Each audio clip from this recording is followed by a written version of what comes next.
Olá, meu irmão, olá, minha irmã, seja muito bem-vindo à nossa escola bíblica sabática.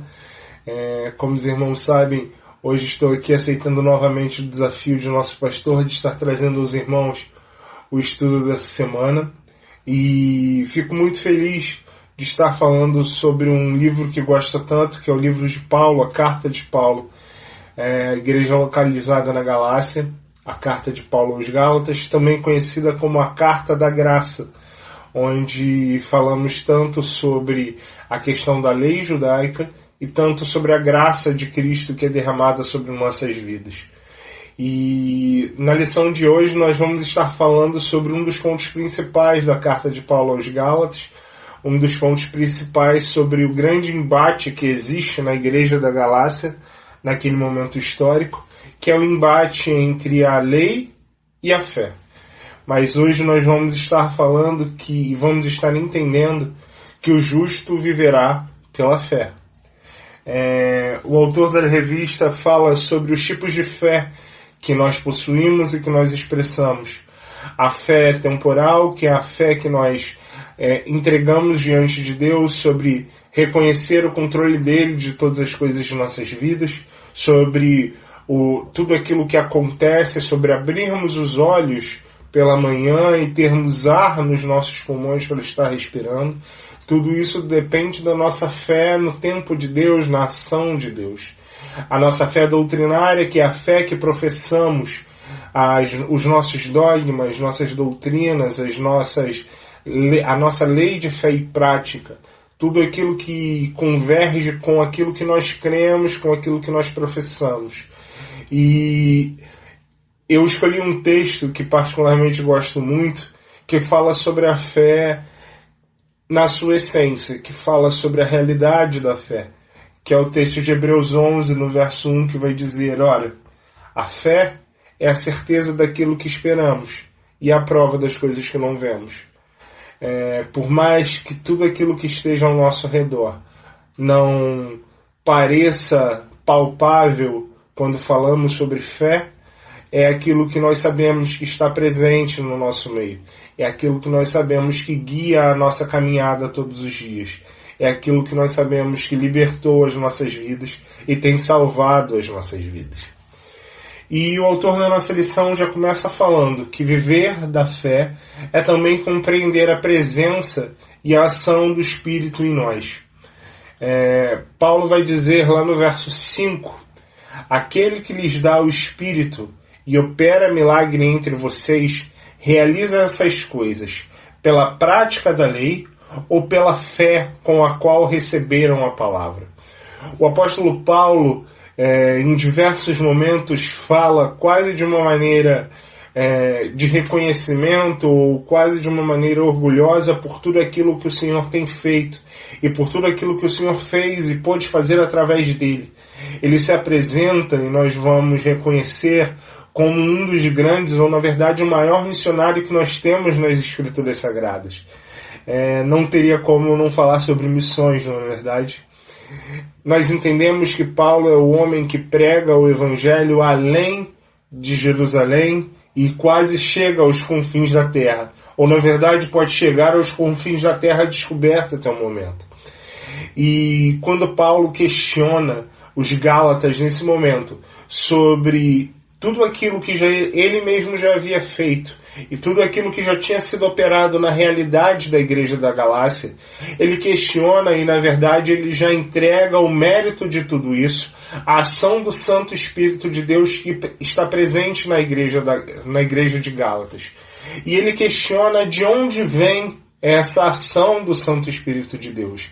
De onde vem, ou por meio de quem, esse Espírito Santo de Deus se achegou e permitiu que fosse achegado a toda aquela igreja. Seria através da lei? Seria através de todas as regras de fé e prática que eles possuíam e tinham sido entregues a eles pelo povo judeu e por Moisés? Ou seria através da fé em Jesus Cristo, daquele que morreu no madeiro e se entregou e era o Deus que era pregado pelo apóstolo Paulo? Será que era através da fé que o Santo Espírito de Deus habitava na igreja de Gálatas naquele momento e agia através daquelas pessoas, ou era através da lei?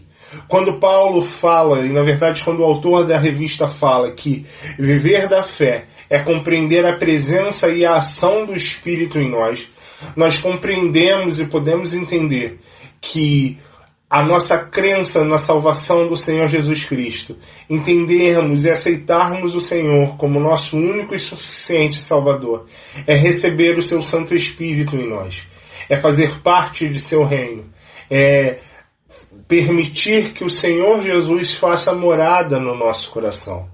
E nós fazemos isso através da fé. Nós fazemos isso e podemos fazer isso pelo derramamento da graça do Senhor sobre nossas vidas. Então, viver pela fé é compreender a ação do Espírito dentro de cada um de nós. O autor vai continuar dizendo que viver da fé é entender que a verdadeira obediência é a verdade do Evangelho. Olha o que Paulo vai dizer no primeiro versículo do capítulo 3. Ó Gálatas insensatos, quem os enfeitiçou? Não foi diante dos seus olhos que Jesus Cristo foi exposto como crucificado? É importante entendermos aqui que Paulo chama a atenção da igreja dos Gálatas, pois, como eu disse, como falamos acima, se afinal de contas existia um questionamento sobre de onde vinha o poder da ação do Santo Espírito de Deus, através da ação da lei ou através da audição da fé, é porque aquilo que Paulo havia ensinado aos Gálatas estava sendo deturpado. Tudo aquilo que eles já haviam aprendido sobre o Evangelho de Cristo estava sendo questionado. Nós sabemos que no meio da igreja da Galácia se infiltram alguns espiões judaicos, vamos dizer assim, ou algumas doutrinas do judaísmo, tentando afastá-los da presença, da graça do Senhor e da ação na fé de Cristo. E quando Paulo questiona aqui e os chama de insensatos, ele está simplesmente questionando: ora, Gálatas, tudo aquilo que eu ensinei a vocês está sendo deixado pelo vento. Tudo aquilo que vocês aprenderam sobre mim, que aprenderam de mim sobre o nosso Senhor Jesus, está sendo deixado de lado. O que está acontecendo com vocês? E esse é um ponto muito importante para nós, e o autor fala sobre isso durante a revista, e eu acho que é algo importante que nós frisarmos aqui, é que nós precisamos entender que a nossa fé em Jesus Cristo, ela não é baseada em ficções, mentiras ou simples sentimentos. Nós vivemos hoje falando muito sobre sentimentos. Eu, na figura de estudante de psicólogo, sempre falo da importância e da criação de Deus na nossa concepção sentimental, que nós somos seres sentimentais. Mas a nossa fé em Cristo, a nossa vivência com Cristo vai além disso. Ela é mais profunda do que isso, ela tem a ver com a nossa espiritualidade, mas essa espiritualidade tem a ver com conhecimento. Tiago vai dizer que nós pecamos porque não conhecemos as Escrituras. Nós sabemos e entendemos que a nossa fé precisa caminhar junto da nossa obediência. O livro de Dietrich Bonhoeffer, Discipulado, tem um ponto muito interessante, e o autor vai trabalhar muito bem sobre esse tema, que fé e obediência precisam caminhar juntas. Você não pode crer se você não obedece. E você não consegue obedecer se você não consegue crer. A fé e a obediência vivem como uma balança equilibrada. É necessário crer para obedecer, e é necessário obedecer para realmente crer de verdade. E é isso que Paulo chama a atenção da igreja na Galácia nesse momento. Afinal de contas, eles já conheciam a verdade, então por que retroceder de volta àquilo que não era a verdade? Aquilo que já tinha sido deixado para trás. Pois afinal de contas, como o próprio Paulo vai dizer, as coisas velhas já passaram, eis que tudo se fez novo. E o autor da revista vai continuar dizendo que viver da fé traz entendimento da importância do resgate da maldição da lei. Paulo vai dizer no versículo 13, Cristo nos redimiu da maldição da lei, quando se tornou maldição em nosso lugar, pois está escrito: maldito todo aquele que for pendurado num madeiro. O apóstolo Paulo é muito expressivo, e eu gosto muito do texto do cântico, que vai ser conhecido como Cântico de Paulo, em Efésios, quando ele fala que, mesmo sendo Deus, ele não considerou que ser igual a Deus deveria ser algo que deveria pegar-se, mas decidiu se tornar homem e morrer morte de cruz. Esse mesmo texto citado por Paulo aqui, que maldito é aquele que é pendurado no madeiro, ele expressa um ponto importantíssimo da nossa fé, que Deus, o Criador dos céus e da terra, o Senhor de todas as coisas, decide se fazer humano como eu e você, e decide morrer uma morte que era considerada uma morte maldita.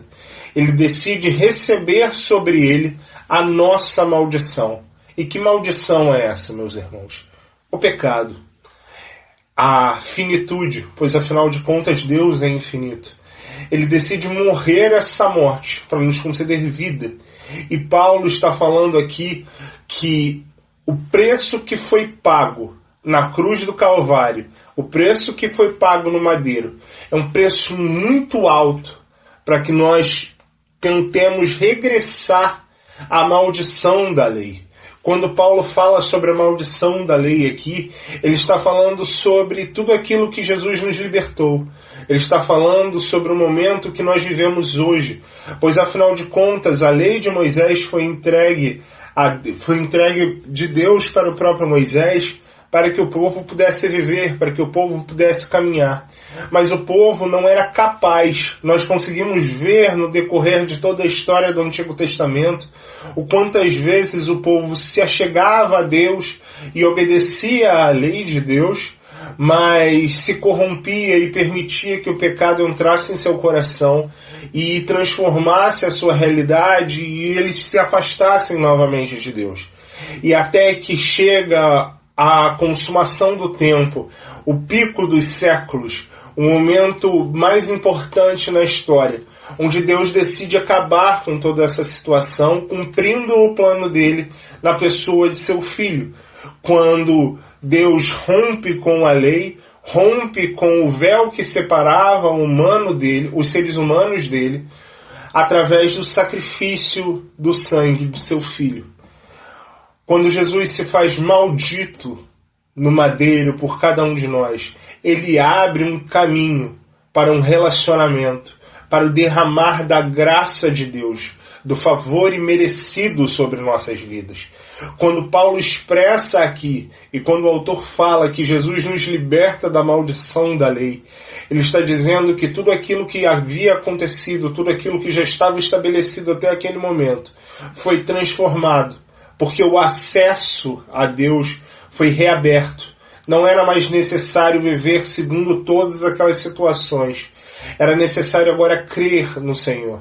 Era necessário agora entender que Jesus Cristo era o Verbo encarnado. Era a fé que nós precisávamos crer. E o autor vai continuar dizendo: viver da fé faz entender que a lei é boa quando é entendida como guia. Bem, como eu disse até agora, a lei foi passada a Moisés pelo próprio Deus, mas a lei não era o plano final de Deus. O plano final de Deus se encontrava em Jesus Cristo. A lei seria como o nosso guia, o nosso tutor. Paulo vai usar a palavra aio, que seria o pedagogo. Mas ele vai continuar aqui no verso 24 dizendo o seguinte: assim, a lei foi o nosso tutor até Cristo, para que fôssemos justificados pela fé. Como eu disse, a lei seria o nosso guia, a lei seria aquele pedagogo que estaria cuidando de toda a humanidade até a chegada do Filho de Deus, até a chegada da real solução para o problema da humanidade. E qual era o problema da humanidade? O pecado. E como seria solucionado esse pecado? Através da morte do Filho de Deus na cruz do Calvário. E até este momento a lei servia para a humanidade. A lei era boa para com a humanidade. Pois a lei poderia ser usada para seguir os caminhos e a vontade de Deus. Mas nós sabemos e também entendemos isso quando olhamos para os evangelhos, o quanto a lei de Deus e os ensinamentos que Deus havia passado a Moisés haviam sido deturpados não só pelo povo no decorrer da história, mas também já chegaram de uma maneira tão distorcida nos tempos do próprio Jesus. Nós podemos ver em diversas passagens, em diversos momentos, os embates de Jesus com fariseus e com todos os outros doutores da lei, pois a lei de Deus, a lei que ele havia passado a Moisés, havia passado pelo filtro da corrupção do pecado, pelo filtro da corrupção do coração humano. E aquilo que seria o verdadeiro plano de Deus era algo incorruptível, algo que não poderia ser corrompido pelo pecado e nem pelo coração do homem, pois era o sacrifício, um sacrifício vicário, um sacrifício de própria vontade, um sacrifício divino. E assim, dessa forma, o pecado que corrompeu o coração do homem era perdoado por Deus e dessa forma aberto um caminho para a transformação desse coração. E o autor vai continuar dizendo que viver da fé faz entender a nossa condição de iguais no reino de Deus. No verso 28, Paulo já fecha o capítulo dizendo: não há judeu nem grego, escravo nem livre, homem nem mulher, pois todos são um em Cristo Jesus. É muito interessante quando nós lemos esse texto e pensamos em todos os momentos que temos vivido hoje, o quanto esse texto precisa falar conosco, o quanto esse texto precisa ser importante para nós. Quando Paulo expressa aqui que todos nós somos um em Cristo Jesus, nós entendemos a nossa unidade, nós entendemos o reino de Deus. Viver na fé é entender que somos iguais diante de Jesus. Todos nós somos dependentes dessa fé, todos nós somos dependentes da graça de Deus. Toda vez que falo sobre essa situação, gosto muito de expressar que não importa se eu pudesse chegar a 90% de um caráter de homem aprovado e algum de nossos irmãos conseguisse chegar a 10%. Nenhum de nós alcança o 100% necessário para sermos salvos por Jesus. A graça de Deus precisa ser derramada sobre as nossas vidas. Todos somos iguais, independente de toda a nossa diferença, de toda a nossa unidade, de todas as nossas características diferentes. Somos todos iguais diante do Senhor, pois todos nós precisamos receber a sua graça. E recebemos essa graça de forma imerecida, pois nenhum de nós é merecedor da cruz do Calvário. Mas mesmo assim, pelo amor de Deus, nós recebemos a salvação. E nós fechamos a nossa lição e a nossa escola bíblica sabática entendendo que o justo viverá pela fé. Paulo vai dizer lá no verso 11: é evidente que diante de Deus ninguém é justificado pela lei, pois o justo viverá pela fé. Paulo tenta apresentar diante da igreja da Galácia, nesse momento, expressando que, independente do que fosse feito, independente que a ideia da lei fosse apresentada àqueles homens, a real salvação, a real mensagem, o verdadeiro evangelho que salvaria a vida da igreja da Galácia já havia sido apresentado a eles. Era o evangelho da fé. Era compreender que ninguém é justificado pela lei.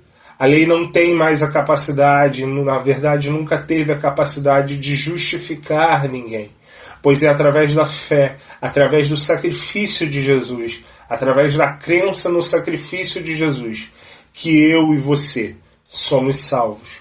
É através da fé.